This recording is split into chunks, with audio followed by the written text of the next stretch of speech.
Kerala വിഷൻ്റെ success പാത്തുമായിട്ട് ഞങ്ങൾ ഇന്ന് എത്തിയിരിക്കുന്നത് നമ്മുടെയൊക്കെ വീട് എന്ന സ്വപ്നം സാക്ഷാത്കരിക്കാൻ പറ്റുന്ന ഒരു സ്ഥലത്താണ്, ബൈത്ത് ഹോംസ് ഫോർ.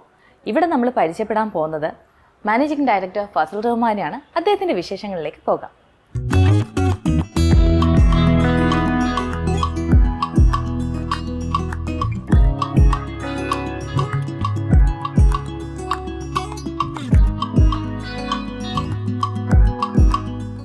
നമസ്കാരം സർ. നമസ്കാരം. ആദ്യം തന്നെ ഞാൻ ചോദിക്കുന്നത് ബൈത്ത്, കാരണം ഭയങ്കര ഈ ഒരു പേരിൽ ഹോംസ് ഫോർ എന്ന് എനിക്ക് മനസ്സിലായി. ഹോംസ് ഫോർ എന്താണ്, ഈ ബൈത്ത് എന്താണെന്നുള്ള കാര്യം മാത്രം ഒരു കൺഫ്യൂഷൻ ആയിപ്പോയി. എന്താണത്? ബൈത്ത് എന്ന് പറഞ്ഞാൽ ഒരു അറബിക് വേർഡാണ്, വീട് എന്നതിൻ്റെ ഒരു അറബിക് വേർഡാണ്. കാരണം ട്രേഡ് മാർക്ക് കമ്പനി രജിസ്ട്രേഷന് വേണ്ടിയിട്ട് ആഡ് ചെയ്തെന്നുള്ളൂ. ഇപ്പൊ ഈ ബൈത്ത് എന്ന് പറയുന്നത് വീട് എന്നുള്ളതിൻ്റെ അറബിക് വേർഡാണ്, അർത്ഥമാണ് വരുന്നത്. ഓക്കെ, അപ്പോൾ ഇപ്പം തന്നെ പ്രേക്ഷകർക്ക് മനസ്സിലായി കാണും ഹോംസ് ഫോർ എന്താണ് ബൈത്ത്. അപ്പോൾ വീട് നമ്മൾ ഉണ്ടാക്കി കൊടുക്കുകയാണ് ചെയ്യുന്നത്.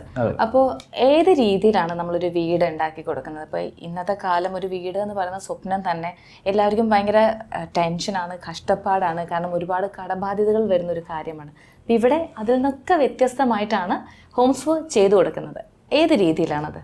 സാധാരണക്കാരനെ സംബന്ധിച്ച് വീട് എന്നുള്ള ഒരു സ്വപ്നമാണ്. പക്ഷെ അത് കൂടുതൽ പേർക്കും അത് ഫിനിഷ് ചെയ്യാൻ കഴിയാത്തതോ ടൈമിൽ തീർക്കാൻ കഴിയാത്തതോ കാരണം മെയിനായിട്ട് വരുന്നത് ഫണ്ടിൻ്റെ പ്രോബ്ലം തന്നെയാണ്. കാരണം ഒരു മുഴുവൻ തുക എടുത്തിട്ട് ഒരു വീട് വെക്കുക എന്നുള്ളത് ഒരു സാധാരണക്കാരനെ സംബന്ധിച്ച് ബുദ്ധിമുട്ടുള്ള കാര്യമാണ്. അവർക്ക് ഇനി ഒരു ബാങ്ക് ലോൺ ആണെങ്കിൽ പോലും ബാങ്കിനെ സമീപിച്ചാൽ അതിന് സിവിൽ സ്കോർ, മറ്റ് ഡോക്യുമെൻറ്റ്സ് കാര്യങ്ങളൊക്കെ ബുദ്ധിമുട്ടാവും. ഒരു സാധാരണക്കാരനെ സംബന്ധിച്ച് ഒരു വീട് എന്നുള്ളത് ഒരു ബുദ്ധിമുട്ടാകുമ്പോഴാണ് നമ്മൾ ഇങ്ങനെ ഒരു പാക്കേജ് കൊണ്ടുവന്നിട്ടുള്ളത്. ഒരു പകുതി എമൗണ്ട്, എന്തായാലും ഒരു പകുതി എമൗണ്ട് അവരടുത്ത് കാണാൻ ഉണ്ടാവും. ബാക്കി വരുന്ന പകുതി എമൗണ്ട് 50 മാസ തവണകളായിട്ട് ഇവർക്ക് തിരിച്ചടച്ചാണ്. ഈ പകുതി എമൗണ്ട് നമ്മൾ ഒറ്റ തവണ ആയിട്ട് വാങ്ങുന്നില്ല, ഘട്ടങ്ങളായിട്ട് വീട് നിർമ്മാണത്തിൻ്റെ ഓരോ സ്റ്റേജിനനുസരിച്ചിട്ട് അവർ ഘട്ടങ്ങളായിട്ട് പകുതി എമൗണ്ട് അടക്കുകയും ബാക്കി വരുന്ന പകുതി എമൗണ്ട് 50 മാസം കൊണ്ട് 50 തവണകളായിട്ട് തിരിച്ചടച്ചാൽ മതി. അതിൽ യാതൊരു ഇൻട്രസ്റ്റോ കാര്യങ്ങളോ ഒന്നും വേണ്ട. ഒറിജിനൽ ഡോക്യുമെൻറ്റ്സ് ഉൾപ്പെടെ നമുക്ക് ഇതിന് ആവശ്യമില്ല. ഓക്കെ, അപ്പോൾ ഈ 50 തവണ നമ്മളൊരു ശരിക്കും പറഞ്ഞാൽ ഒരു സാധാരണക്കാരൻ അല്ലെങ്കിൽ ഒരു വീടെടുക്കാൻ ആഗ്രഹിക്കുന്ന വ്യക്തിക്ക് ഏറ്റവും കൂടുതൽ യൂസ്ഡ് ആയ ഒരു കാര്യമാണ്. കാരണം ഇൻട്രസ്റ്റ് ഇല്ലാതെ നമ്മൾ കൊടുക്കുക എന്നുള്ളത്. അപ്പോൾ ഈ ഒരു ഐഡിയ അല്ലെങ്കിൽ ഇങ്ങനെ ചെയ്യാം എന്നുള്ളൊരു കാരണം വന്നത് എങ്ങനെയാണ്, അല്ലെങ്കിൽ നമുക്കതിലുണ്ടാകുന്ന ബെനിഫിറ്റ് എന്താണ്? ഇങ്ങനൊരു ഐഡിയ വന്നത് ഇത് തന്നെയാണ്. നമ്മൾ ആദ്യം പറഞ്ഞ പോലെ തന്നെയാണ്. ഒരു ഒരു ബിസിനസ് സ്റ്റാർട്ട് ചെയ്യുമ്പോൾ അത് കൂടുതൽ കസ്റ്റമർ നമ്മൾ ചൂസ് ചെയ്യണം. അതിനുവേണ്ടി കസ്റ്റമേഴ്സിന് എന്താണ് വേണ്ടത് അതാണ് നമ്മൾ കൊടുക്കേണ്ടത്. ഒരു ബിസിനസ് എന്നുള്ളത് അതാണ്. അപ്പോൾ കസ്റ്റമേഴ്സിനെ സംബന്ധിച്ച് കൂടുതൽ പേർക്കും ഫണ്ടിൻ്റെ പ്രശ്നമാണ് വരുന്നത്. കൂടുതൽ അന്വേഷിച്ചപ്പോൾ അവർക്ക് ഒരു പറഞ്ഞ ടൈമിൽ നമ്മളൊരു 8 മാസം കൊണ്ട് വർക്ക് കംപ്ലീറ്റ് ചെയ്യാൻ കഴിയുമെങ്കിൽ അവർക്ക് ആ ഒരു പറഞ്ഞ ടൈമിൽ അവർക്ക് ഫണ്ട് തരാൻ കഴിയുന്നില്ല. കാരണം അവർക്ക് ഒന്നാമത് ബാങ്ക് ലോൺ കിട്ടുന്നില്ല. അങ്ങനെയൊക്കെ പല ഇഷ്യൂസ് വരുന്നുണ്ട്. അങ്ങനെ എന്തുകൊണ്ടും കസ്റ്റമേഴ്സിന് ബെനിഫിറ്റ് ഉള്ള കാര്യങ്ങളാണ് നമ്മൾ ചെയ്യേണ്ടത്. അങ്ങനെ വെച്ച് നോക്കുമ്പോൾ ഇങ്ങനെ ഒരു ഐഡിയയിലോട്ട് നമ്മൾ കൊണ്ടുവന്നത്, ഇങ്ങനെ പകുതി നമുക്ക് നമ്മുടെ ഇതിൽ തന്നെ ഫണ്ട് റോൾ ചെയ്ത് ഇത്രയും ബൾക്കായിട്ടുള്ള വർക്ക് വരുമ്പോൾ അതിൽ തന്നെ ഫണ്ട് റോൾ ചെയ്ത് മറ്റു ബിസിനസ്സിലോട്ട് ഇറക്കാതെ ഇതിൽ തന്നെ ഫണ്ട് നമ്മൾ ഇൻവെസ്റ്റ് ചെയ്ത് ചെയ്യാമെന്നുള്ള ഒരു രീതിയിലോട്ടാണ് കൊണ്ടുവന്നത്. ഓക്കെ, അപ്പോൾ നമ്മൾ ഒരു പ്രൊജക്റ്റ് ആയിട്ടാണ് ചെയ്യുന്നത്, ഈ വില്ല പ്രൊജക്റ്റ് അല്ലെങ്കിൽ ഇൻഡിപെൻഡൻറ്റ് ഹോം? അങ്ങനെ വില്ല പ്രൊജക്റ്റ് അല്ല ചെയ്യുന്നത്. കൂടുതലായിട്ട് ഇൻഡിപെൻഡൻ്റ് ആയിട്ടുള്ള ക്ലയൻറ്റിനെ സംബന്ധിച്ച് അവരടുത്ത് പ്ലോട്ട് ഉണ്ടെങ്കിൽ അതിൽ വീട് വെച്ച് കൊടുക്കും. കണ്ണൂർ മുതൽ എറണാകുളം ജില്ല വരെയാണ് ഇപ്പോൾ നമുക്ക് സർവീസ് ഉള്ളത്. ഈ ഒരു ഏരിയയിൽ അവർക്ക് പ്ലോട്ട് ഉണ്ടെങ്കിൽ നമ്മളവിടെ ചെയ്തു കൊടുക്കും. അപ്പോൾ ആദ്യം നമ്മൾ സ്റ്റാർട്ട് ചെയ്തത് എവിടെയായിരുന്നു? മലപ്പുറം ജില്ലയിലായിരുന്നു. മലപ്പുറമാണ്. ഇപ്പം നമ്മൾ 3 വർഷമാവും അല്ലേ? അപ്പം എറണാകുളത്തേക്ക് വന്നിട്ട് ഇപ്പം എത്രയായി? എറണാകുളത്തോട്ട് വന്നിട്ട് നമുക്ക് ഏകദേശം 2 വർഷത്തിൻ്റെ അടുത്തായി. 2 വർഷമായി. അപ്പം മലപ്പുറത്ത് നിന്ന് നമ്മൾ സ്റ്റാർട്ട് ചെയ്തു. മലപ്പുറം നമുക്ക് സക്സസ് ആണ്, അതുകൊണ്ടാണ് നമ്മൾ അടുത്തൊരു ഡിസ്ട്രിക്റ്റിലേക്ക് വന്നത്. ഓക്കെ, അപ്പോൾ ഇനിയൊരു പ്ലാനിങ് വരുന്നത് നമ്മൾ എങ്ങനെയാണ്? എറണാകുളം കേരളയിലേക്കാണ്. ഇപ്പോൾ ഒരു കസ്റ്റമർ എന്തൊക്കെ ഡോക്യുമെൻറ്റ്സ് ആണ് നമുക്കൊരു വീട് എടുക്കാൻ വേണ്ടിയിട്ട് ഈ ഹോംസ് ഫോറിലേക്ക് തരേണ്ടത്? ഒറിജിനൽ ഡോക്യുമെൻറ്റ്സ് ഒന്നും വേണ്ട. നമുക്ക് വേണ്ടത് പ്രോമിസറി നോട്ട്, അതുപോലെ തന്നെ നമുക്ക് ബാലൻസ് എമൗണ്ടിനുള്ള ബാങ്ക് ഓട്ടോ ഡെബിറ്റ് ഫോം അല്ലെങ്കിൽ അതിനുള്ള കാര്യങ്ങൾ മാത്രമാണ് നമുക്ക് വേണ്ടത്. അല്ലാതെ ഒറിജിനൽ ഡോക്യുമെൻറ്റ്സോ അതുപോലെ സിവിൽ സ്കോറോ കാര്യങ്ങളൊന്നും നമുക്ക് വേണ്ട. നമുക്ക് വരുന്നത് ഈ ഒരു കാര്യങ്ങൾ മാത്രമാണ് വരുന്നത്. സിമ്പിളായിട്ടുള്ള കാര്യങ്ങൾ മാത്രമായിട്ടാണ് വരുന്നത്. അപ്പം നമ്മളൊരു വീട്, നമ്മളൊരു ക്ലയൻറ്റ് വന്ന് നമുക്ക് ഇത്ര സ്ക്വയർ ഫീറ്റ് വേണം, അങ്ങനെ നമുക്ക് എന്തെങ്കിലും ലിമിറ്റേഷൻ ഉണ്ടോ? നമ്മൾ ഈ ഒരു സ്ക്വയർ ഫീറ്റ് തൊട്ടേ ഒരു ആൾക്കാർക്ക് ചെയ്ത് കൊടുക്കുകയുള്ളൂ, അങ്ങനെയൊക്കെ ഉണ്ടോ? 1000 സ്ക്വയർ ഫീറ്റാണ് നമ്മൾ മിനിമം സ്ക്വയർ ഫീറ്റ്. അതിൽ താഴെ ചെയ്യാത്ത വെച്ചാൽ പല ബുദ്ധിമുട്ടുകൾ. കാരണം ഒരു 1000 സ്ക്വയർ ഫീറ്റിന് താഴേക്ക് നമുക്ക് ഏകദേശം എക്സ്പെൻസ് ഒരേപോലെ തന്നെയാണ്. ലേബർ എക്സ്പെൻസ് ആയാലും മെറ്റീരിയൽ എക്സ്പെൻസ് എല്ലാം ഏകദേശം ഈക്വൽ ആയതുകൊണ്ട് നമുക്ക് മിനിമം സ്ക്വയർ ഫീറ്റ് നമ്മളിപ്പോൾ ചെയ്യുന്നത് 1000 സ്ക്വയർ ഫീറ്റാണ്. 1000 സ്ക്വയർ ഫീറ്റിൻ്റെ മുകളിൽ എത്ര സ്ക്വയർ ഫീറ്റാണ് ചെയ്യാറുണ്ട്. ഒരു മിനിമം ഒരു 1000 സ്ക്വയർ ഫീറ്റ്, അതുപോലെ സൈറ്റിലോട്ട് വാഹനം വരണം എന്നുള്ള നിർബന്ധം. ഈ ഒരു കാര്യം മാത്രമാണ് നമുക്ക് നോക്കുന്നുള്ളൂ. ഇപ്പം എൻ്റെ ഒരു ക്യൂരിയോസിറ്റിയിൽ ഞാൻ ചോദിക്കുകയാണ്, ഈ ഇൻട്രസ്റ്റ് ഇല്ലാതെ നമ്മൾ കൊടുക്കുക എന്ന് പറയുമ്പോൾ ഈ ഹോംസ് ഫോറിനുള്ള ബെനിഫിറ്റ് അതിൽ എന്താണ്? ഹോംസ് ഫോറിനെ സംബന്ധിച്ച് ബെനിഫിറ്റ് ബൾക്കായി ലീഡ്സ് കാര്യങ്ങൾ കമ്പിലോട്ട് വരിക എന്നുള്ളത് ഫസ്റ്റ്. നമ്മൾ ഏതൊരു ബിസിനസ്സിനെ സംബന്ധിച്ച് ലീഡ്സാണ് ആദ്യം അത്യാവശ്യം. ഈ ലീഡ്സ് തന്നെയാണെങ്കിൽ ആദ്യം ഉദ്ദേശിക്കുന്നത്. അതിൽ ഈ ലീഡ്സ് കാര്യങ്ങൾ നമ്മൾ കസ്റ്റമേഴ്സിനോട് സംസാരിക്കുമ്പോൾ എല്ലാവർക്കും ലോൺ വേണ്ടി വരില്ല. ചിലർക്ക് ഓൾറെഡി ബാങ്ക് ലോൺ കാര്യങ്ങൾ അപ്രൂവ് ചെയ്തിട്ടുണ്ടാവും. അവർക്ക് ബാങ്ക് ലോൺ വെച്ചിട്ട് അങ്ങനെയാണെങ്കിൽ റെഡി പേയ്മെൻറ്റ്, നമുക്കിവിടെ റെഡി പേയ്മെൻറ്റ് വരുന്നുണ്ട്. ഇൻസ്റ്റാൾമെൻറ്റ് സ്കീം മാത്രമല്ല, റെഡി പേയ്മെൻറ്റിൽ നമുക്ക് ഡിസ്കൗണ്ട് കാര്യങ്ങളൊക്കെ വരുന്നത് നമ്മൾ പാക്കേജുകൾ വരുന്നുണ്ട്. അങ്ങനെ സംസാരിക്കുമ്പോൾ ഇവർക്ക് ഒക്കെ ചില കസ്റ്റമേഴ്സിന് നമ്മളെ ലോൺ വേണ്ടാത്തവരുണ്ടാവും. അവരെ സംബന്ധിച്ച് അവർ നമ്മൾ റെഡി പേയ്മെൻറ്റ് വർക്ക് ചെയ്യും. അങ്ങനെ വരുമ്പോൾ അതിൽ അത്യാവശ്യം നല്ലൊരു വർക്ക് വരുന്നുണ്ട്. കൂടാതെ ഇത് ഈ രണ്ട് പേരും ബൾക്കായിട്ടുള്ളൊരു വർക്കാണ് ഇവിടെ കയറുന്നത്. ഒരു കമ്പനിയെ സംബന്ധിച്ച് ഞങ്ങളെ സംബന്ധിച്ച് ഒരു 30 to 50 വർക്കുകൾ മന്ത്ലി കയറുന്നുണ്ട്. മറ്റ് കൺസ്ട്രക്ഷൻ കമ്പനി കാര്യങ്ങളൊക്കെ എടുത്ത് നോക്കിയാൽ ഇയർലി കയറുന്ന ഒരു വർക്കാണ് നമുക്ക് ഇവിടെ മന്ത്ലി കയറുന്നത്. അത്രയും ബൾക്കായിട്ടുള്ളൊരു വർക്ക് ഞങ്ങൾക്ക് കിട്ടുന്നത്. അത് തന്നെയാണ് ഇതിൻ്റെ ബെനിഫിറ്റ് വരുന്നത്. ഇതിലായിട്ടുള്ള ബൾക്കായിട്ടുള്ള മെറ്റീരിയൽസ് കാര്യങ്ങൾ ഒരു ഇതിൽ നമുക്ക് ചെയ്യാം. അങ്ങനെ ലേബേഴ്സ് കാര്യങ്ങളായാലും എല്ലാത്തിലും നമുക്ക് ഇങ്ങനെ ഒരു ഇത് ചെയ്യുന്നതുകൊണ്ട് നമുക്ക് ഇത് മുന്നോട്ട് പോകുന്നത്. അപ്പോൾ ഈ ഒരു എന്താ പറയുക, മലപ്പുറത്ത് നിന്ന് തുടങ്ങുന്ന സമയത്ത് ഇതിപ്പം ആദ്യത്തെ ബിസിനസ് അല്ലേ, നമുക്കൊരു ഇത്രയും നമുക്ക് ക്ലയൻറ്റിനെ നമ്മുടെ ഒരു ഐഡിയ ആണ് ഈ രീതിയിൽ ചെയ്യാം എന്നുള്ളത്. അപ്പോൾ അന്ന് നമുക്കറിയായിരുന്നു ഇങ്ങനെയൊക്കെ ഒരു ക്ലയൻറ്റിന് കൊടുക്കാൻ പറ്റുമ്പോൾ നമുക്കത് യൂസ്ഫുൾ ആവും. ഓക്കെ, നമുക്ക് ഇൻട്രസ്റ്റ് ഇല്ലാണ്ടാണ് നമ്മൾ ചെയ്ത് കൊടുക്കുന്നത്. അപ്പം നമ്മുടെ കയ്യിൽ നിന്ന് കാശ് പോകുന്നുള്ളൊരു ടെൻഷൻ കാര്യങ്ങളൊക്കെ നമുക്ക് ആ സമയത്ത് വന്നതാണല്ലേ? ഇല്ല, ഞാൻ പറഞ്ഞില്ല, കൺസ്ട്രക്ഷൻ ഫീൽഡിൽ 5 വർഷത്തോളം എക്സ്പീരിയൻസ് ഉണ്ടായിരുന്നു. അതിൽ തന്നെ നമ്മൾ വ്യക്തമായിട്ട് പ്ലാനിങ് കാര്യങ്ങൾ, എങ്ങനെ ഫിനാൻസ് എങ്ങനെ മാനേജ് ചെയ്യാം, ഇതിലെങ്ങനെ കൺട്രോൾ കാര്യം കൊണ്ടുവരാം, അത് പ്ലാൻ ചെയ്തിട്ട് തന്നെയാണ് നമ്മളിത് ഇതായിട്ടുള്ളത്. അതുപോലെ തന്നെ നമുക്കിത് മുന്നോട്ട് പോകുന്നത്. കാരണം ഇപ്പോൾ സപ്പോസ് ഒരു ക്ലയൻറ്റ് ഇപ്പോൾ ഒരു മന്ത് EMI അടയ്ക്കാൻ പറ്റിയില്ലെങ്കിൽ അതിൻ്റെ ഒരു നഷ്ടം നമ്മളുടെ കയ്യിൽ നിന്നല്ലേ പോകുന്നത്, അല്ലേ? അപ്പം നമ്മളൊരു ക്ലയൻറ്റിൻ്റെ അടുത്ത് ആദ്യമേ ആ കാര്യങ്ങളൊക്കെ ഡീറ്റെയിൽ ആയിട്ട് സംസാരിക്കൂ. ഡീറ്റെയിൽ ആയിട്ട് ആദ്യം സംസാരിക്കാറുണ്ട്. ചില കേസുകളിൽ നമുക്ക് ചിലപ്പോൾ മാനസികപരമായി വെച്ച് ചില മാസങ്ങൾ EMI ഉണ്ടാവാറില്ല. കാരണം ചിലപ്പോൾ എന്തെങ്കിലും ഇഷ്യൂ വന്നിട്ട് നമുക്ക് മനസ്സിലാവാൻ കഴിയാമെങ്കിൽ അത് വാങ്ങാറില്ല. കാരണം 1, 2, 3 മാസം വരെയൊക്കെ നമ്മൾ ചെയ്ത് കൊടുക്കാറുണ്ട്. എല്ലാ കസ്റ്റമേഴ്സിനും സംബന്ധിച്ച് ചിലപ്പോൾ നമ്മൾ എന്തെങ്കിലും ഇഷ്യൂ തരാം, ഒരു മാനസിക പരിഗണന വെച്ചിട്ട് നമ്മൾ ചെയ്യാറുണ്ട്. ഓക്കെ, ഇപ്പോൾ ഹോംസ് ഫോ എന്ന് പറയുന്നത് ഇപ്പം നമ്മൾ എറണാകുളം വരെ വന്ന് നിൽക്കുകയാണ്. ഒരുപാട് അവാർഡുകളൊക്കെ ഈ ഒരു ചെറിയ കാലഘട്ടത്തിൻ്റെ ഇടയിൽ തന്നെ നേടിയിട്ടുണ്ട്. അതൊക്കെ എങ്ങനെയാണ് സാധിച്ചത്? അല്ലെങ്കിൽ ഒരു ബിസിനസ് എന്ന ലെവലിലേക്ക് എത്തണം എന്നൊക്കെ ഒരു ആഗ്രഹം തോന്നിയത് എപ്പം തൊട്ടാണ്? ബിസിനസ് പറഞ്ഞാൽ ഈ ഒരു ഫീൽഡിൽ വർക്ക് ചെയ്തിട്ട് അതിൽ നിന്ന് നമുക്ക് നെക്സ്റ്റ് ഒരു ഇതെന്ന് പറഞ്ഞാൽ എല്ലാവരും സ്വപ്നമാണ് ഒരു ബിസിനസ് എന്നുള്ളൊരു സ്വപ്നം. അതുകൊണ്ട് തന്നെ നമുക്കൊരു വ്യത്യസ്തമായിട്ടുള്ളൊരു ആശയം കൊണ്ടുവന്നാലേ നമുക്കിതിൽ പിടിച്ച് കഴിയും. എല്ലാവരെ പോലെ അല്ല, എല്ലാവരും ബിസിനസ് ചെയ്യുക, ആ ഒരു ഇത് മാറി ചിന്തിക്കുക എന്നുള്ളതാണ് ആദ്യം. ആ ഒരു മാറ്റത്തിൻ്റെ ഇത് തന്നെയാണ് ഇത് നമ്മൾ കസ്റ്റമേഴ്സ് ഏറ്റെടുക്കുകയും ചെയ്ത് ഇന്ന് ഇത്രയും വർക്ക്, ഇന്ന് ഏകദേശം ഒരു 500 വർക്ക് നമുക്ക് കയറിയിട്ടുള്ളതും ഈ ഒരു വ്യത്യസ്തമായിട്ട് ആശയം കൊണ്ടാണ്. എല്ലാവരും ചെയ്യുന്നത് പോലെ ചെയ്യുകയാണെങ്കിൽ ഒരിക്കും അതുപോലെ അവനെ കഴിയുള്ളൂ. ഒരു വ്യത്യസ്തമായിട്ടൊരു ആശയം കൊണ്ടുവന്നത് കൊണ്ട് തന്നെയാണ് ഞങ്ങളിത് ഇന്ന് മറ്റുള്ളവരിൽ നിന്ന് വ്യത്യസ്തമായിട്ട് നിൽക്കുന്നത്. ഒരു ബിസിനസ് ബാക്ക്ഗ്രൗണ്ടിലാണോ നമ്മൾ? അല്ല, നമ്മുടെ ഫസ്റ്റ് ആണ്, അതായത് ഫാമിലി തന്നെ ഫസ്റ്റ് ആണ് ബിസിനസ് കാര്യം ചെയ്യുന്നത്. ഓക്കെ, അപ്പോൾ നമുക്ക് ഫാമിലി എത്രത്തോളം സപ്പോർട്ട് ചെയ്യുന്നുണ്ട് ഈ ഒരു കാര്യത്തിന്? ഫാമിലി കാര്യങ്ങൾ സപ്പോർട്ട് കാര്യങ്ങൾ വരുന്നുണ്ട്. അതുകൊണ്ട് തന്നെയാണ് നമ്മൾ ഇത് മുന്നോട്ട് പോയിട്ടുള്ളതും. ഫാമിലിയുടെ ആയാലും ഫാദറായാലും മദേഴ്സ് ആണെങ്കിലും എല്ലാവരും ഒരേപോലെ സപ്പോർട്ടാണ്. ഫാമിലിയിൽ ആരൊക്കെയുണ്ട്? ഫാമിലി കാര്യം മദേഴ്സ് 3, ഒരു അനിയന്, അതുപോലെ ഒരു താത്ത. ഓക്കെ, അപ്പം ഈ ഫസൽ റഹ്മാൻ സർ മാത്രമാണോ ഈ ഒരു ഇതിലേക്കുള്ളൂ? അതോ അല്ല, മറ്റൊരു ഡയറക്ടറും കൂടിയുണ്ട്, നിയാസ് എന്നാണ് വരുന്നത്, പെരിന്തൽമണ്ണാണ് വരുന്നത്. നമ്മൾ ഫാമിലി റിലേറ്റഡ് അല്ല, ഈ ഒരു കൺസ്ട്രക്ഷൻ ഫീൽഡിൽ ഫ്രണ്ട്സാണ്, ഫ്രണ്ട്സായിട്ട് വന്നതാണ്. അപ്പം അദ്ദേഹം ഇന്നിപ്പോൾ ഇവിടെ ഇല്ല?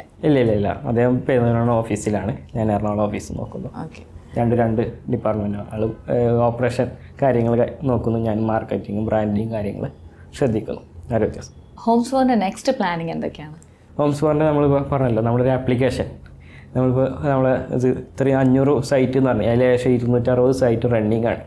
ഇത് നമുക്ക് ഷെഡ്യൂൾ ചെയ്ത് പറഞ്ഞ ടൈമിൽ കൊണ്ടു കിടക്കാന്ന് പറഞ്ഞാൽ വളരെ ബുദ്ധിമുട്ടുള്ള കാര്യമാണ്. അതിന് നമ്മളായിട്ടുള്ളൊരു ERP സെറ്റ് ചെയ്തിട്ടുണ്ട്. ERP അതിൽ തന്നെ CRM സ്റ്റാർട്ടിങ് മുതൽ ലീഡ് വന്ന് കീ ആൻഡ് ഓവർ വരെയുള്ള എല്ലാ കാര്യങ്ങളും ഒരു ആപ്പ് ത്രൂ അത് മോണിറ്റർ ചെയ്യാം. എല്ലാ അഡ്മിൻ ലെവലാണെങ്കിലും ക്ലയൻറ്റിന് ഉൾപ്പെടെ നമ്മൾ ആപ്ലിക്കേഷൻ വരുന്നുണ്ട്. ക്ലയൻറ്റിനായിക്കോട്ടെ, സൂപ്പർവൈസേഴ്സിനായിക്കോട്ടെ, വേണ്ട മാർക്കറ്റിംഗ് സ്റ്റാഫിന്, ഇവർക്കൊക്കെ വ്യത്യസ്തമായിട്ട് ആപ്പ് കാര്യങ്ങൾ ക്രിയേറ്റ് ചെയ്ത് ഒരു അഡ്മിൻ വെബ് നമ്മൾ മോണിറ്റർ ചെയ്യുകയാണ് ചെയ്യുന്നത്. അതൊരു ആപ്ലിക്കേഷൻ നമ്മൾ ഇത്രയും വർഷം കൊണ്ട് നമ്മൾ ഡെവലപ്പ് ചെയ്തിട്ടുണ്ട്. അത് മറ്റ് ബിൽഡേഴ്സിനും കൂടി യൂസ്ഫുൾ ആവുന്ന രീതിയിൽ സെയിൽ ചെയ്യാം ഒരു IT കമ്പനി എന്നുള്ള രീതിയിലാണ് നമ്മുടെ നെക്സ്റ്റ് പ്രോഗ്രാം വരുന്നത്. ഒരു ക്ലയൻറ്റ് വന്ന് നമുക്കൊരു നമ്മൾ ഇപ്പോൾ ഹോംസ് ഫോറിൽ അപ്രോച്ച് ചെയ്ത് കഴിഞ്ഞാൽ ഇപ്പോൾ ക്ലയൻറ്റിന് നമ്മൾ ഡോക്യുമെൻറ്റ്സ് കാര്യങ്ങളൊക്കെ വാങ്ങുന്ന കാര്യങ്ങളൊക്കെ പറഞ്ഞു. അത് കൂടാതെ നമ്മുടെ ഒരു വീടിൻ്റെ പ്ലാനിങ് അതൊക്കെ എങ്ങനെയാണ് അവരിലേക്ക് സ്റ്റാർട്ടിങ് ഇപ്പോൾ ഒരു കസ്റ്റമർ നമ്മളെ കസ്റ്റമർ കെയറിലോട്ട് വിളിക്കുകയാണെങ്കിൽ സ്റ്റാർട്ടിങ് ഇവർക്ക് ചിലപ്പോൾ പ്ലാൻ ഉണ്ടാവില്ല. അപ്പോൾ സ്റ്റാർട്ടിങ് മുതൽ പ്ലാന് മുതൽ ക്യാൻഡോർ വരെയുള്ള എല്ലാ കാര്യങ്ങളും ഇവിടെ ചെയ്യുന്നത്. പ്ലാന് അതിന് പ്ലോട്ട് സ്കെച്ച് ഉണ്ടെങ്കിൽ പ്ലോട്ട് സ്കെച്ചിനനുസരിച്ച് നമ്മൾ ആർക്കിടെക്റ്റ് അവരെ കോൺടാക്ട് ചെയ്ത് ആദ്യം പ്ലാൻ വരയ്ക്കും. ആ പ്ലാൻ വരച്ചതിന് ശേഷം അതിനൊരു എലിവേഷൻ 3D എലിവേഷൻ കാര്യങ്ങൾ ചെയ്തതിന് ശേഷം അതിന് ഫൈനലായിട്ടുള്ളൊരു ബഡ്ജറ്റ് പറയും. ആ ഫൈനൽ ബഡ്ജറ്റ് കാര്യങ്ങൾ പറഞ്ഞതിന് ശേഷം ഓക്കെ ആണെങ്കിൽ മാത്രമാണ് നമ്മൾ നെക്സ്റ്റ് സ്റ്റെപ്പ് വരുന്നത് എഗ്രിമെൻ്റ് ആണ്. ഈ എഗ്രിമെൻ്റ് ഡ്രാഫ്റ്റ് കാര്യങ്ങൾ ആദ്യം അവർക്ക് അയച്ചു കൊടുക്കും. എല്ലാ കാര്യങ്ങളും മലയാളത്തിലാണ് നമ്മൾ ചെയ്യുന്നത്. അതിനുശേഷം ഒരു ഓക്കെ ആണെങ്കിൽ നമ്മൾ സൈറ്റ് പോയിട്ട് സൈറ്റിൽ നിന്ന് എഗ്രിമെൻറ്റ് കാര്യം ചെയ്ത് ബാക്കി വർക്ക് കാര്യങ്ങൾ തുടങ്ങുന്നത്. എൻ്റെ അടുത്ത് കുറച്ച് മുൻപേ സംസാരിക്കുമ്പോൾ പറഞ്ഞു നമുക്ക് ഇത്രയും ക്ലയൻറ്റ്സ് നമുക്കുണ്ട്. ഇപ്പോൾ ഓൾറെഡി 500ഓളം ക്ലയൻറ്റ്സ് ഉണ്ട്. അതുകൂടാതെ തന്നെ നമുക്ക് നമ്മൾ ഈ ഒരു ഓപ്ഷൻ ഈ ഒരു രീതി ചെയ്യുന്നതുകൊണ്ട് തന്നെ നമുക്കുള്ള ബെനിഫിറ്റ് എന്ന് പറഞ്ഞാൽ ക്ലയൻറ്റ് ഏറ്റവും എണ്ണം കൂടുക എന്നുള്ളതാണ്. അപ്പം നമുക്കൊരു ടൈമിംഗ് ബുദ്ധിമുട്ട് വരുന്നില്ലേ? നമുക്ക് അവർക്ക് ചെയ്ത് കൊടുക്കാനുള്ളൊരു ബുദ്ധിമുട്ട് ഉണ്ടാവാറുണ്ടോ? ഇല്ല, നമ്മൾ പറഞ്ഞല്ലോ ഇതിനൊക്കെ സെപ്പറേറ്റ് ആയിട്ട് നമ്മൾ ഓരോ ഡിസ്ട്രിക്ട് വെച്ചിട്ട് നമ്മൾ സെപ്പറേറ്റ് ആയിട്ട് ചെയ്തിട്ടുണ്ട്. അതിനൊരു പ്രൊജക്ട് മാനേജേഴ്സ്, അതിൻ്റെ കീഴിൽ സൈറ്റ് എഞ്ചിനീയേഴ്സ്, സൈറ്റ് സൂപ്പർവൈസേഴ്സ് ഇതെല്ലാം മോണിറ്റർ ചെയ്യാൻ നമ്മളെ ആപ്പ് ത്രൂ നമുക്ക് എല്ലാത്തിനും ഷെഡ്യൂൾ ചെയ്ത് വെച്ചിട്ടുണ്ട്. എല്ലാ സ്റ്റേജ് വൈസ് ആയിട്ട് ഷെഡ്യൂൾ ചെയ്തിട്ടുണ്ട്. ഒരു ടൈം പീരീഡിൽ നമുക്ക് തീർക്കാൻ കഴിയുന്നുണ്ട്. അപ്പോൾ സാർ നമുക്കിപ്പോൾ ഓൾറെഡി ഒരു 500ഓളം ക്ലയൻറ്റ്സ് നമുക്കുണ്ട്. അപ്പോൾ ഇത്രയും ക്ലയൻറ്റ്സിനെ നമ്മൾ ഹാപ്പി ആയിട്ടാണ് നമ്മൾ കൊണ്ടുപോകുന്നത്. അപ്പം ഇവരെ ഒരു വീടെടുത്ത് കൊടുത്ത് കഴിഞ്ഞാലും അവരുടെ ഒരു കെയർ ഓഫിൽ നമുക്ക് കോണ്ടാക്ട്സ് കിട്ടുന്നുണ്ട്. തീർച്ചയായും നമുക്ക് നമ്മുടെ ഒരു മെയിനായിട്ട് നമ്മൾ നോക്കുന്നത് തന്നെയാണ് കസ്റ്റമേഴ്സിനെ ഹാപ്പി ആക്കിയതുകൊണ്ട് അതിൽ നിന്ന് റെഫറൻസ് വർക്ക് ആ ഒരു ഏരിയയിൽ നിന്നൊരു വർക്ക് മാത്രമല്ല അത് ആ ഒരു സൈറ്റ് കാണിച്ചിട്ടാണ് നമുക്ക് അടുത്തൊരു വർക്ക് കിട്ടുള്ളൂ. കൺസ്ട്രക്ഷൻ അങ്ങനെയാണ് ചെയ്യുന്നത്. അതുകൊണ്ട് തന്നെ നമ്മൾ മാക്സിമം ഇവരെ ഹാപ്പി ചെയ്ത് ഈ ഒരു പറഞ്ഞ ബഡ്ജറ്റിൽ തീർത്ത് കൊടുക്കുന്നുണ്ട്. ഇപ്പോൾ ഈ ഒരു ക്ലയൻറ്റ് നമുക്ക് വന്നു കഴിഞ്ഞാൽ അപ്പം ക്ലയൻറ്റ്സിന് എന്താ പറയുക ഈ ബൾക്കായിട്ട് നമുക്ക് ഓർഡേഴ്സ് വരുന്നതെന്ന് കുറച്ച് മുൻപേ പറഞ്ഞല്ലോ. അപ്പോൾ ബൾക്കായിട്ട് വരുന്ന സമയത്ത് നമുക്ക് എല്ലാം ഈ പറയുന്ന ഒരു ടൈം പീരീഡിൽ ചെയ്ത് കൊടുക്കാൻ പറ്റുന്നുണ്ടോ? തീർച്ചയായും എല്ലാ കൺസ്ട്രക്ഷൻ കമ്പനികൾക്ക് ഉണ്ടാകുന്ന ബുദ്ധിമുട്ട് നമുക്കും വരാറുണ്ട്. എന്നാലും നമ്മൾ മാക്സിമം അത് നോക്കിക്കൊണ്ട് ഈ ഒരു പറഞ്ഞ ടൈം പീരീഡിൽ ഇവർക്ക് തീർക്കാൻ നമ്മൾ മാക്സിമം നമ്മൾ പരിശ്രമിക്കുന്നുണ്ട്. അപ്പോൾ നമുക്ക് ഈ ഒരു ടൈം പീരീഡിനൊരു ബുദ്ധിമുട്ട് എന്നാണ് നമ്മൾ അനുഭവിക്കുന്ന കാര്യങ്ങൾ എന്തൊക്കെയാണ്? ഒന്നല്ലേ മെറ്റീരിയൽസിൻ്റെ ഇഷ്യൂ. ചില ടൈമുകളിൽ മെറ്റീരിയൽസിൻ്റെ ലഭ്യത കാര്യങ്ങൾ കുറവുകൊണ്ട് നമുക്ക് ചിലപ്പോൾ പറഞ്ഞ ടൈമിൽ തീർക്കാൻ കഴിയില്ല. ലേബേഴ്സിൻ്റെ ഷോർട്ടേജ് കാര്യങ്ങൾ വരാം. ഈ 2 ഷോർട്ടേജാണ് മെയിനായിട്ട് നമുക്ക് വരുന്നത്. പിന്നെ വരുന്ന മറ്റ് പ്രകൃതിയായിട്ടുള്ള മഴ അങ്ങനത്തെ ഇഷ്യൂസ് അതൊക്കെ വരുമ്പോൾ മാത്രമേ ഉള്ളൂ. അപ്പം നമ്മളൊരു വീടെടുത്ത് കൊടുക്കുക എന്ന് പറയുമ്പോൾ ഇൻറ്റീരിയർ അടക്കമാണോ നമ്മൾ ചെയ്ത് കൊടുക്കുന്നത്? നമുക്ക് ഇൻറ്റീരിയർ ഉൾപ്പെടെ നമ്മൾ ചെയ്യാറുണ്ട്. പക്ഷേ നമ്മൾ EMI കാര്യങ്ങൾ വരുന്നത് ഈ ഇൻറ്റീരിയർ ഇല്ലാത്ത പാക്കേജുകളാണ് വരുന്നത്. നമുക്ക് 4-5 പാക്കേജുകൾ വരുന്നുണ്ട്. നമ്മുടെ വെബ്സൈറ്റിൽ നോക്കിയാൽ മനസ്സിലാവാം. 4 പാക്കേജിൽ അവസാനത്തെ പാക്കേജ് മാത്രമാണ് ഇൻറ്റീരിയർ ഉൾപ്പെടെയുള്ള പാക്കേജ്. ബാക്കി 3 പാക്കേജിൽ നമ്മൾ EMI സ്കീമിൽ ചെയ്ത് കൊടുക്കാറുണ്ട്. ഇനി ഇൻറ്റീരിയർ വേണമെങ്കിൽ അത് അഡീഷണലായിട്ട് നമ്മൾ ചെയ്ത് കൊടുക്കുന്നുണ്ട്. അതിന് നമുക്ക് EMI ഓപ്ഷൻ ഇല്ല. അപ്പോൾ എന്തുകൊണ്ടാണ് അതിലൊരു EMI നമ്മൾ ഇൻക്ലൂഡ് ചെയ്യാത്തത്? EMI പറഞ്ഞല്ലോ നമുക്ക് ഇത് കൂടുതലായിട്ട് ഫാക്ടറി കാര്യങ്ങളാണ് ഇൻറ്റീരിയർ വർക്ക് വരുന്നത്. അതുകൊണ്ട് തന്നെ നമ്മുടെ ഒരു വർക്കിൽ അധികം വരുന്ന വർക്കായതുകൊണ്ട് തന്നെ നമുക്കതിൽ EMI ഉൾപ്പെടുത്താൻ പല ബുദ്ധിമുട്ടുകൾ കാര്യങ്ങൾ വരുന്നുണ്ട്. ഓക്കെ, അപ്പം നമ്മൾ വീടെടുക്കുന്നു എന്ന് പറഞ്ഞു. അപ്പം നമ്മൾ കിച്ചൺ, വാട്ടർ ടാങ്ക് അങ്ങനെ എല്ലാ കാര്യങ്ങളും നമ്മൾ തന്നെയാണ് ഫിക്സ് ചെയ്യുന്നത്. അതെ, ഫൗണ്ടേഷൻ മുതൽ അവിടെ നിന്ന് അങ്ങോട്ട് സെപ്റ്റി ടാങ്ക് ആയിക്കോട്ടെ, വേസ്റ്റ് ടാങ്ക് ആയിക്കോട്ടെ, വാട്ടർ ടാങ്ക്, ഫ്ലോർ പെയിൻറ്റിങ് അങ്ങനെ വേണ്ട ഇൻറ്റീരിയർ ഒഴിച്ച് ബാക്കി എല്ലാ വർക്കും കബോർഡ്, വാർഡ്രോബ്, ഹാൻഡ് റെയിൽ, ഈ ഒരു ജിപ്സം സീലിംഗ് ഉണ്ട്. ഈ ഒരു കാര്യം വെച്ച് ബാക്കി എല്ലാ കാര്യങ്ങളും ഇതിൽ ഉൾപ്പെടും ഈ ഒരു പാക്കേജിലല്ല. അത് ഡീറ്റെയിൽ ആയിട്ടാണ് നമ്മൾ ക്ലയൻസിന് കൊടുക്കുന്നത്. നമ്മൾ യൂസ് ചെയ്യുന്നത് ഏതൊക്കെ ബ്രാൻഡാണ് ഇൻക്ലൂഡിങ് എല്ലാ ബ്രാൻഡും ഉൾപ്പെടെ നമ്മൾ മെൻഷൻ ചെയ്യുന്നുണ്ട്. ഏറ്റവും നല്ല ബ്രാൻഡുകളാണ്, ഏറ്റവും ക്വാളിറ്റി ബ്രാൻഡുകൾ തന്നെയാണ് നമ്മൾ ഓരോ സ്റ്റേജിൽ യൂസ് ചെയ്യുന്നത്. അതുകൊണ്ട് തന്നെയാണ് നമുക്ക് വാറണ്ടി കാര്യങ്ങളെല്ലാം പ്രൊവൈഡ് ചെയ്യുന്നത്. 10 വർഷം നമ്മൾ സ്ട്രക്ചറൽ വാറണ്ടി സർവീസ് നമ്മൾ ക്ലയൻറ്റിന് പ്രൊവൈഡ് ചെയ്യുന്നത് ഈ ഒരു ഇതുകൊണ്ട് തന്നെയാണ്.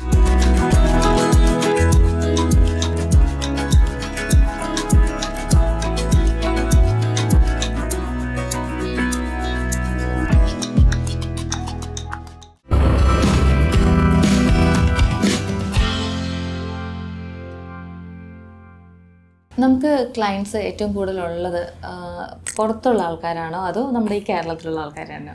നമുക്ക് പകുതി കസ്റ്റമേഴ്സ് ഇപ്പോൾ ഏകദേശം പറയുകയാണെങ്കിലും ഏതുള്ള പ്രവാസികളാണ് കൂടുതലും നമ്മുടെ കസ്റ്റമേഴ്സ്. മലബാർ ഏരിയയാണ് നമ്മൾ ഇതുവരെ ഫോക്കസ് ചെയ്യുന്നതുകൊണ്ടും അവിടെ ഏകദേശം പകുതി അല്ല അതിലും കൂടുതൽ നമുക്ക് വരുന്നത് പ്രവാസികൾ തന്നെയാണ് വരുന്നത്.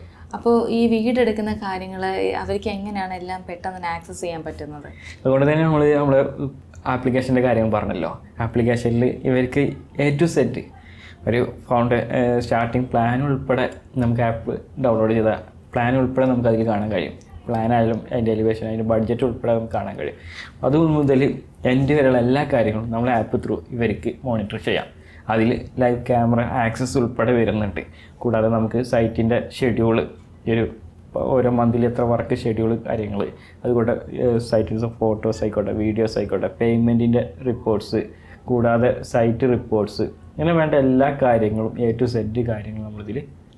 അതായത് നമ്മുടെ ആപ്പിൽ ഇപ്പൊ ഇന്ന് നടക്കുന്ന എന്തൊക്കെയാണ് പണി, അതിന് എത്ര എമൗണ്ട് ആയി, ഇനി എത്ര ബാലൻസ് എമൗണ്ട് വരും, അതെല്ലാം അപ്ഡേറ്റഡ് ആണ് ആപ്പ് ത്രൂ. അപ്പം എവിടെ ഇരുന്നിട്ടും ഒരാൾക്ക് ആക്സസിങ് ആണ്. ഞാനൊരു വീട് ഉൾപ്പെടെ കാര്യങ്ങൾ അവർക്ക് ആപ്പ് ത്രൂ കാണാൻ പറ്റും. മീൻസ് എനിക്കിപ്പോൾ എൻ്റെ വീട്ടിലിരിക്കാം അല്ലെങ്കിൽ ഞാൻ ഓഫീസിലിരിക്കാം, എവിടെ നിന്ന് വേണമെങ്കിലും ഇപ്പൊ ഇന്ന് എൻ്റെ വീടിന്റെ പണി നടക്കുകയാണ്, ഇതൊക്കെ നടന്നു എന്നുള്ള കാര്യം അറിയാൻ പറ്റും. വളരെ ഈസിയാണ് കസ്റ്റമേഴ്സിന് തീർച്ചയായും ഈ ഒരു ഹോംസ്ഫോറിൽ നമുക്ക് ഈ ഒരു പ്ലാനിങ്ങിലൂടെ ചെയ്യുന്ന വീടെടുത്ത് കൊടുക്കുക എന്നുള്ളത് അല്ലേ? ഓക്കെ. ഈ പുറമേയുള്ള ക്ലയൻറ്റ് എന്ന് പറയുമ്പോൾ അവരെങ്ങനെയാണ് നമ്മളായിട്ട് മീൻസ് ഇത് വരുന്നത്, ഡീലിങ്സ് വരുന്നത് എങ്ങനെയാണ്? പുറമുള്ളവരാണെങ്കിൽ ഒന്നല്ലെങ്കിൽ നാട്ടിൽ ആരെങ്കിലും ഉണ്ടാവും, അവർ ത്രൂ നമ്മൾ ജസ്റ്റ് ഒരു എഗ്രിമെൻറ്റ് കാര്യം ചെയ്യും. അതല്ലെങ്കിൽ ഓൺലൈൻ ത്രൂ നമുക്ക് എഗ്രിമെൻറ്റ് കാര്യം ചെയ്ത് വർക്ക് എടുക്കാറാണ്. ഓൺലൈൻ ത്രൂ വർക്ക് എടുത്താണ് ചെയ്യുന്നത്. അതുപോലെ നമ്മളിപ്പോൾ ഒരാൾ ലോൺ എടുത്ത് വീടെടുക്കുക എന്ന് പറയുമ്പോൾ ഒരുപാട് നൂലാമാലകൾ വരാറുണ്ട്.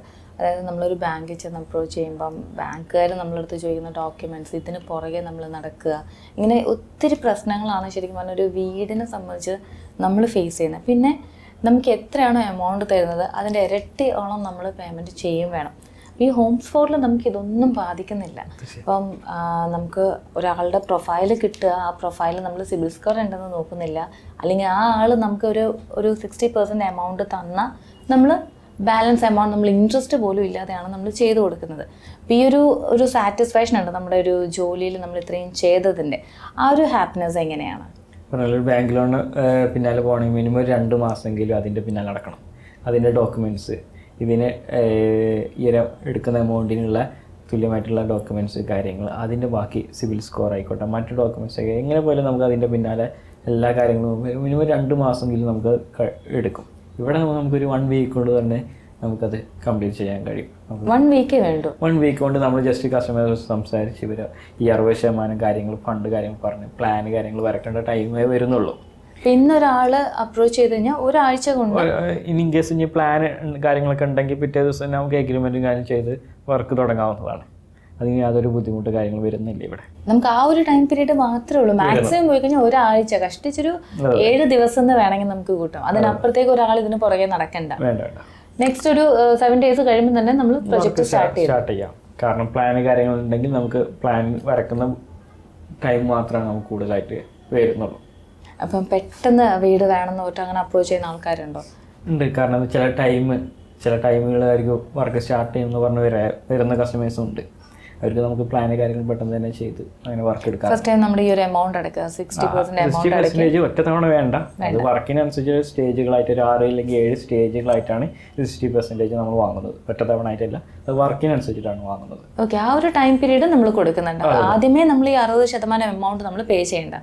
അതൊരു 6-7 തവണയായിട്ട് അടച്ചാൽ വർക്ക് നടക്കുന്നതിനനുസരിച്ചിട്ട് അടച്ചാൽ മതി. ഓക്കെ.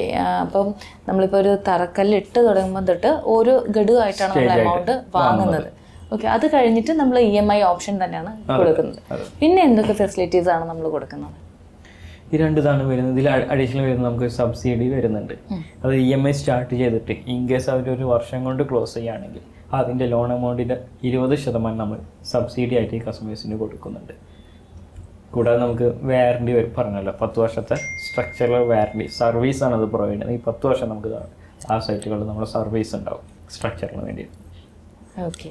അപ്പോൾ ഒരു ശരിക്കും പറഞ്ഞാൽ ഹോംസ്ഫോറിൽ ഒരാൾ അപ്രോച്ച് ചെയ്ത് കഴിഞ്ഞാൽ ഒരു രീതിയിലും സങ്കടപ്പെട്ട് തിരിച്ചു പോകേണ്ട ഒരു അവസ്ഥ ഉണ്ടാവില്ല. കാരണം ക്ലയൻറ്റും ഹാപ്പിയാണ്, നമ്മുടെ ഹോംസ്ഫോർ ടീമും ഹാപ്പിയാണ്. നമ്മുടെ ഒരു ടീം വർക്ക് എങ്ങനെയാണ്? നമ്മൾ ടീം വർക്ക് പറഞ്ഞല്ലോ, ഏകദേശം 50 സ്റ്റാഫ് നമുക്ക് വർക്ക് ചെയ്യുന്നുണ്ട്. അതായത് 50 സ്റ്റാഫ് നമുക്ക് ഓഫീസിൽ വരുന്നുണ്ട്. അതല്ലാതെ ലേബേഴ്സായിട്ട് 500-ഓളം ലേബേഴ്സ് നമുക്ക് വേണ്ടിയിട്ട് ഈ ഒരു പറഞ്ഞ 260-ഓളം റണ്ണിങ് സൈറ്റുകൾ ഇന്ന് എറണാകുളം ടു കണ്ണൂർ വരെ ഉണ്ട്. അതുകൊണ്ട് 500-ഓളം ലേബേഴ്സും കൂടെ നമുക്ക് ഓഫീസ് സ്റ്റാഫായിട്ട് 50 സ്റ്റാഫും വരുന്നുണ്ട്. ഓക്കെ, അപ്പോൾ അവരുടെയൊക്കെ ഒരു ടീം സപ്പോർട്ട് നമുക്ക് നല്ലപോലെ കിട്ടുന്നുണ്ട്. കാരണം എല്ലാ സൈഡും അത്രയും നന്നായിട്ട് തന്നെ നോക്കിയും കണ്ടും എല്ലാവരും ചെയ്യുന്നുണ്ട് അല്ലേ. അപ്പം നമുക്ക് ഇവിടെ ഈ ഓഫീസിൽ നമുക്ക് ടെലികോളിംഗ് സെക്ഷൻ കാര്യങ്ങൾ അതൊക്കെ നമുക്ക് ഇവിടെ നിന്ന് തന്നെയാണോ വരുന്നത്? നമുക്ക് ഹെഡ് ഓഫീസ് വരുന്നത് എറണാകുളത്താണ്. എറണാകുളം ഓഫീസ് വരുന്നുണ്ട്. പിന്നെ പെരിന്തൽമണ്ണ ഓഫീസായാലും കോട്ടക്കലായാലും ഇനി അടുത്തതായിട്ട് നമുക്ക് കാലിക്കറ്റ് ഹൈലൈറ്റ് ബിസിനസ് പാർക്കിൽ ഓഫീസ് അടുത്ത മാസം മുതൽ സ്റ്റാർട്ട് ചെയ്യുന്നുണ്ട്. ഇവിടെയൊക്കെ നമുക്ക് ടെലികോളിംഗ് ഓഫീസ് സ്റ്റാഫ് വരുന്നുണ്ട്. കൂടാതെ സൈറ്റ് ഓപ്പറേഷൻ ടീം വരുന്നുണ്ട്. ആർക്കിടെക്റ്റ് കാര്യങ്ങൾ അങ്ങനത്തെ ടീംസ് വരുന്നുണ്ട്. എസ്റ്റിമേഷൻ ആയിക്കോട്ടെ, എല്ലാ കാര്യങ്ങളും നമുക്ക് ഈ ഓഫീസിലാണ് കൂടുതൽ വരുന്നത്, ഹെഡ് ഓഫീസിൽ. കസ്റ്റമർ കെയർ എന്ന് പറയുമ്പോൾ നമുക്ക് കംപ്ലയിൻറ്റ്സ് നമുക്ക് വന്നിട്ടുണ്ടോ? ഈ നമ്മൾ ചെയ്ത് കൊടുത്തതിൽ എന്തെങ്കിലും കംപ്ലയിൻറ്റ്സോ കാര്യങ്ങളോ നമുക്ക് കിട്ടിയിട്ടുണ്ടോ? അങ്ങനെ കൂടുതലായിട്ട് വരാറില്ല. നമ്മൾ പറഞ്ഞല്ലോ, ഈ കാര്യങ്ങളൊക്കെ ശ്രദ്ധിച്ചുകൊണ്ട് തന്നെയാണ് നമ്മളത് ചെയ്യുന്നത്. ഓരോ സ്റ്റേജും നമുക്ക് അതിലെ എല്ലാ കാര്യങ്ങളും അതിന് മുമ്പായിട്ട് നമ്മൾ ഒരു സ്റ്റേജ് വൈസ് ഡ്രോയിങ് ഉണ്ടാക്കും. ആ ഒരു സ്റ്റേജ് വൈസ് ഡ്രോയിങ് ഉണ്ടായ ശേഷം ക്ലയൻറ്റിനോട് സമ്മതം ചോദിച്ചിട്ട് മാത്രമാണ് വർക്ക് സ്റ്റാർട്ട് ചെയ്യുന്നുള്ളൂ. അത് ഓരോ സ്റ്റേജ് ആയിക്കോട്ടെ, എല്ലാ സ്റ്റേജും നമ്മൾ ഡീറ്റെയിൽ ആയിട്ടൊരു ഡ്രോയിങ് ഉണ്ടാക്കും. ആ ഡ്രോയിങ് കാര്യങ്ങൾ പറഞ്ഞ് കസ്റ്റമേഴ്സിന് മനസ്സിലാക്കിയതിന് ശേഷം അതിൽ എന്തൊക്കെ മെറ്റീരിയൽസാണ്, എങ്ങനെയൊക്കെയാണ് യൂസ് ചെയ്യുന്നത്, അതിൻ്റെ റേഷ്യോ ഉൾപ്പെടെ കാര്യങ്ങൾ നമ്മൾ കസ്റ്റമേഴ്സിനോട് പറഞ്ഞതിന് ശേഷം മാത്രമാണ് നമ്മൾ ആ വർക്ക് എടുക്കുന്നത്. അതുകൊണ്ട് തന്നെ നമുക്ക് ആ ഒരു വർക്ക് എടുത്താൽ പോലും നമുക്കതിന് വാറണ്ടി കാര്യങ്ങളൊക്കെ പറയുന്നത് ഈ ഒരു ടൈം പീരീഡിൽ എന്ത് കംപ്ലൈൻറ്റ് കാര്യങ്ങൾ വന്നാൽ നമ്മളത് ക്ലിയർ ചെയ്ത് കൊടുക്കും. അതിന് വരാറില്ല, പക്ഷേ ഉണ്ടെങ്കിൽ നമ്മളത് കുറച്ച് മുൻപേ പറഞ്ഞു എല്ലാം നമ്മൾ ബെസ്റ്റ് പ്രൊഡക്റ്റ് തന്നെയാണ് യൂസ് ചെയ്യുന്നത് എന്നുള്ള കാര്യം പറഞ്ഞിട്ടുണ്ടായിരുന്നു. ഓക്കെ, അപ്പോൾ നമ്മുടെ ഈ ഒരു ഓഫീസിൽ അല്ലെങ്കിൽ ഇവിടെ നിന്നല്ല നമ്മുടെ എല്ലാ ഓഫീസുകളിലും നമ്മുടെ ഈ കസ്റ്റമേഴ്സ് വന്ന് നേരിട്ട് നമുക്കിവിടെ വന്ന് അപ്രോച്ച് ചെയ്ത് സംസാരിക്കുകയാണോ ചെയ്യുന്നത്, അതോ കോളിങ്ങിലൂടെയാണോ? അതുപോലെ തന്നെ ഒരു കസ്റ്റമർ ഒരു വീടെടുക്കുന്ന സമയത്ത് അവർക്ക് നമ്മുടെ സൈറ്റ് വിസിറ്റിംഗ് അതൊക്കെ നടക്കും? നമുക്കിവിടെ വരുന്നൊരു 80 കസ്റ്റമേഴ്സും ഓൺലൈൻ ത്രൂ ആണത്. കാരണം ഓഫീസിൽ വരുന്ന 20% 10% കസ്റ്റമേഴ്സ് നമുക്ക് ഓഫീസിൽ വരുന്നുള്ളൂ. അതിലും താഴെ ആയിരിക്കും വരുന്നത്. ബാക്കിയൊക്കെ നമ്മൾ ഓൺലൈൻ ഫോൺ ത്രൂ കോൺടാക്ട് ചെയ്യും. അപ്പോൾ നമ്മൾ ഫസ്റ്റ് തന്നെ പറയുന്നത് നമുക്ക് ഈ ഒരു കസ്റ്റമർ എവിടെയാണോ ആ ഒരു ഏരിയയിൽ നമുക്ക് സൈറ്റ് ഉണ്ടാവും. സൈറ്റ് ഡയറക്റ്റ് പോയി വിസിറ്റ് ചെയ്യാമെന്ന് ആദ്യം അവരോട് പറയുന്നത്. അവർ ആ സൈറ്റ് വിസിറ്റ് ചെയ്തതിന് ശേഷം സൈറ്റ് കസ്റ്റമർ ഉണ്ടാവും, ക്ലയൻറ്റ് ഉണ്ടാവും, അവരോട് സംസാരിക്കാം. നമ്മൾ ഇതുവരെയുള്ള നമ്മുടെ ആ ഒരു വർക്ക് കാര്യങ്ങൾ എങ്ങനെയുണ്ടെന്നൊക്കെ ഡയറക്റ്റ് സംസാരിച്ച ശേഷം മാത്രം നെക്സ്റ്റ് സ്റ്റെപ്പ് ഇവരുടെ പ്ലാന് കാര്യങ്ങളുണ്ടെങ്കിൽ അതിനനുസരിച്ച് ബഡ്ജറ്റ് കോട്ട് ചെയ്ത് കൊടുക്കും.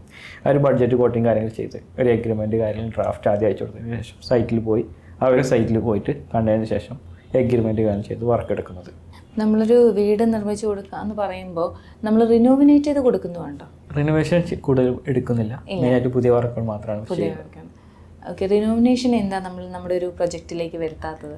റിനോവേഷൻ പറഞ്ഞാൽ അത്രയും ബൾക്കായിട്ടുള്ള വർക്ക് വരുന്നുണ്ട്. അത് ഒരു സെപ്പറേറ്റ് ആയിട്ട് നമുക്ക് അതിനനുസരിച്ച് ബഡ്ജറ്റ് കാര്യങ്ങൾ കോട്ട് ചെയ്യാൻ കുറേ ബുദ്ധിമുട്ടുണ്ട്.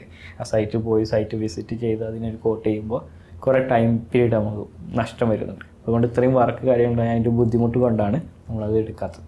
ഇപ്പോൾ സപ്പോസ് ഞാൻ ഇവിടെ എൻ്റെ ഒരു പ്രോപ്പർട്ടി ആയിട്ട് വരികയാണ്, എനിക്ക് വീട് എടുക്കണം എന്ന് പറഞ്ഞ് ഞാൻ സാറിൻ്റെ അടുത്ത് എനിക്ക് ഇത്ര സെൻറ്റിലാണ് വീട് വേണമെന്ന് പറഞ്ഞാൽ എന്തൊക്കെ കാര്യങ്ങളാണ് അതിൽ എനിക്ക് ഹോംസ് ഫോർ ചെയ്ത് തരുന്നത്?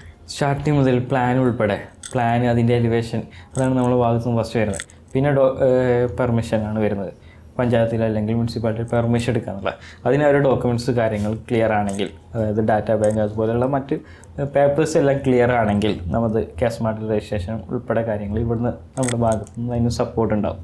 ആദ്യം മുതൽ ഇനിയിപ്പോൾ ഇലക്ട്രിസിറ്റിൻ്റെ ഉൾപ്പെടെ വേണമെങ്കിൽ സപ്പോർട്ട് വേണമെങ്കിൽ അതുൾപ്പെടെ നമ്മൾ ഇവിടുന്ന് ചെയ്ത് കൊടുക്കും. നമ്മൾ പഞ്ചായത്തിലും പോകേണ്ട, ഇലക്ട്രിസിറ്റിയും വേണ്ട, ഒന്നിനും അതിനുള്ള എല്ലാ സപ്പോർട്ട് കാര്യങ്ങൾ കമ്പനി ഇവിടുന്ന് ചെയ്ത് കൊടുക്കും. ഗ്യാസ് മാർക്കറ്റിൽ രജിസ്റ്റർ ചെയ്യേണ്ട കാര്യങ്ങൾ ഉൾപ്പെടെ എല്ലാ കാര്യങ്ങളും സ്റ്റാർട്ടിങ് മുതൽ. ഇനി ഇൻ കേസ് ചില കസ്റ്റമേഴ്സിന് ബാങ്ക് ലോൺ എന്തെങ്കിലും വേണമെങ്കിൽ അതിന് വേണ്ട എസ്റ്റിമേഷൻ ഉൾപ്പെടെ ഇവിടുന്ന് ചെയ്തു കൊടുക്കുന്നത്. ആ രീതിയിലുള്ള ഹെൽപ്പ് അടക്കം, അതായത് ബാങ്ക് ലോൺ ചെയ്യണമെങ്കിൽ പോലും, അതായത് നമ്മൾ ഒരു കാര്യത്തിനും നമ്മൾ പുറത്തേക്ക് ഇറങ്ങിയാലും ഒരാളെ കോൺടാക്ട് ചെയ്യേണ്ട ആവശ്യം നമുക്ക് വരുന്നില്ല. എല്ലാം ഹോംസ് ഫോർ തന്നെയാണ് നമ്മുടെ കയ്യിലേക്ക് തരുന്നത്. ഓക്കെ, നമ്മുടെ ഹോംസ് ഫോറിൽ നമുക്ക് പാക്കേജസ് ഒക്കെ എങ്ങനെയാണ്? നമ്മുടെ ഇപ്പോൾ ഒരു പ്ലാനിങ്ങിൽ ഇപ്പം നമ്മളിപ്പോൾ 1000 സ്ക്വയർ ഫീറ്റ് തൊട്ട് നമ്മൾ സ്റ്റാർട്ട് ചെയ്യുന്നതാണ്. അപ്പോൾ ഇതിൻ്റെ ഓരോ തലത്തിലാണോ നമുക്ക് പാക്കേജസ് വരുന്നത്? നമ്മുടെ വെബ്സൈറ്റ് നമ്മൾ നോക്കി മനസ്സിലാകുന്നത് ഇപ്പോൾ നമ്മൾ 4 പാക്കേജുകളായിട്ടാണ് നമ്മൾ ഇത് ചെയ്യുന്നത്. അതായത് ബഡ്ജറ്റ് ഹോംസ് ആണ്, standard, premium plus semi interior, ഇങ്ങനെ 4 പാക്കേജുകളാണ് വരുന്നത്. ഫസ്റ്റ് 3 പാക്കേജുകളാണ് നമ്മൾ പറഞ്ഞുള്ള EMI കാര്യങ്ങൾ ചെയ്യുന്നത്. ഈ ഒരു പാക്കേജ് കസ്റ്റമർ ചൂസ് ചെയ്തതിന് ശേഷം അതിലേതെങ്കിലും മെറ്റീരിയൽസ് കസ്റ്റമറിനനുസരിച്ചിട്ട് കസ്റ്റമൈസ് ചെയ്യാം. അത് ഏത് മെറ്റീരിയൽ ആണെങ്കിലും അതിനനുസരിച്ച് കസ്റ്റമൈസ് ചെയ്ത് അവരുടെ ഇഷ്ടത്തിനനുസരിച്ച് ചെയ്യാം. ഇപ്പോൾ ജസ്റ്റ് ഒരു പാക്കേജ് എന്ന് ചെയ്തിട്ടുള്ള ഇവർക്ക് ആദ്യം ഒരു ഐഡിയ കിട്ടാൻ വേണ്ടിയിട്ടാണ്. ഇതിനനുസരിച്ച് നമുക്ക് വെബ്സൈറ്റിൽ നോക്കിയാൽ കൃത്യമായിട്ട് മനസ്സിലാവാം. അതിനനുസരിച്ചിട്ട് ഏതെങ്കിലും മെറ്റീരിയൽസ് എല്ലാ പാക്കേജുകളിലും സ്ട്രക്ചറൽ വർക്ക് ഒരേ മെറ്റീരിയൽസാണ് യൂസ് ചെയ്യുന്നത്. അതിൽ നമ്മൾ യാതൊരു കോംപ്രമൈസും ചെയ്യുന്നില്ല. അത് പ്രീമിയം ആണെങ്കിലും ബഡ്ജറ്റ് ആണെങ്കിലും അതിൽ സ്ട്രക്ചറിൽ ഉപയോഗിക്കുന്ന മെറ്റീരിയൽസ് എല്ലാം സെയിം ആണ്. ഫിനിഷിങ്ങിൽ വരുന്ന കാര്യങ്ങൾ ടൈലായിക്കോട്ടെ, പെയിൻ്റ് ആയിക്കോട്ടെ, ഡോർസ്, വിൻഡോസ്, ഈ ഒരു കാര്യത്തിൽ മാത്രമേ ചെറിയ വ്യത്യാസങ്ങൾ വരുന്നു. ബാക്കിയെല്ലാം ഒരേപോലെ തന്നെയാണ് നമ്മൾ യൂസ് ചെയ്യുന്നത്. ഓക്കെ, നമ്മളൊരു ആക്ടറിൻ്റെ ഒരു കാര്യം കേട്ടിട്ടുണ്ടായിരുന്നു. നമ്മുടെ എന്താ പറയുക, ഹരിശ്രീ അശോകൻ്റെ വീടെടുത്ത് കൊടുത്തപ്പം ഫ്ലോറിൽ മൊത്തം, കാരണം ഇത് ഒരു ഏജൻസി ഏൽപ്പിച്ച് അവർക്ക് പറ്റിയൊരു അബദ്ധമാണെന്ന് പറ്റും. നമുക്ക് ശരിക്കും പറഞ്ഞാൽ ഒരു വീടിന് നമ്മളൊരാളെ ഏൽപ്പിക്കുമ്പോൾ നമ്മൾ ഭയങ്കര ടെൻഷനാണ്. നമുക്ക് എത്രത്തോളം കംഫർട്ടബിൾ ആയിട്ടാണത് ചെയ്ത് തരുന്നത്, അല്ലെങ്കിൽ ഇതെല്ലാം കഴിഞ്ഞിട്ടാണ് നമ്മുടെ കയ്യിൽ കിട്ടുന്നത്.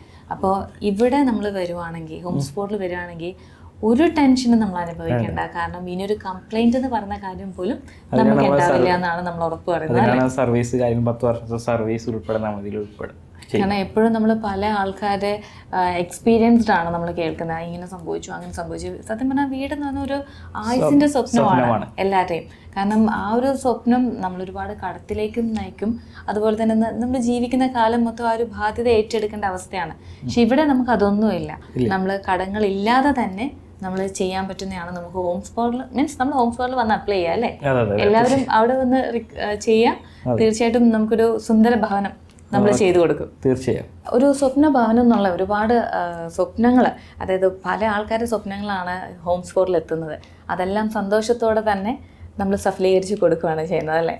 അപ്പം ഇനി ഒരുപാട് ആഗ്രഹങ്ങളുണ്ട് മുൻപിലേക്ക് പോകാന്നുള്ളത്.